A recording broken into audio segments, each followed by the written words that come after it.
नमस्कार शेतकरी मित्रांनो, वर्षी जर आपण पाहिलं तर पावसाळा हा भरपूर आहे आणि कांद्याला बाजारभाव पण चांगला आहे। त्यामुळं या भरपूर पावसामध्ये कांद्याचं पीक आणणं हे शेतकऱ्यांसमोरचं एक आव्हान राहणार आहे। तर अशा परिस्थितीमध्ये कांदा पीक आणताना बियाणाची निवड ही सर्वात महत्त्वाची ठरणार आहे। तर यामध्ये आपल्याला पाण्यासाठी किंवा जास्त पावसासाठी सहनशील असं हे लालिमा हे वाण सध्या आपल्याला ट्रुजेनिक सीड्स यांनी उपलब्ध करून दिलेलं आहे।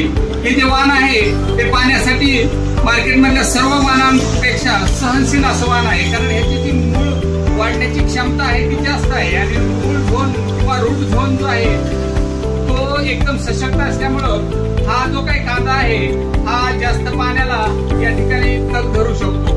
तसंच रोगप्रतिकार क्षमता पण ह्याची चांगली असल्यामुळं आणि उत्पादन क्षमता पण याची चांगली असल्यामुळं आपल्याला चांगलं उत्पादन या ठिकाणी मिळत आहे। तसंच याचा जो कलर आहे तो बाजारामध्ये जे काही म्हणजे मागणी असलेला असा प्रकारचा फिकट गुलाबी कलर या कांद्याला असल्यामुळं सर्व प्रकारचे जे काही आपले कॅरेक्टर आहेत किंवा चांगले अशा प्रकारचे गुणधर्म आहेत त्या गुणधर्माने युक्त असं हे लालिमा कांद्याचं बियाणं असल्यामुळं या सीझनसाठी या वाणाची निवड केल्यास आपल्याला जास्त पावसामध्ये कांदा पीक आणणं सहज शक्य होणार आहे।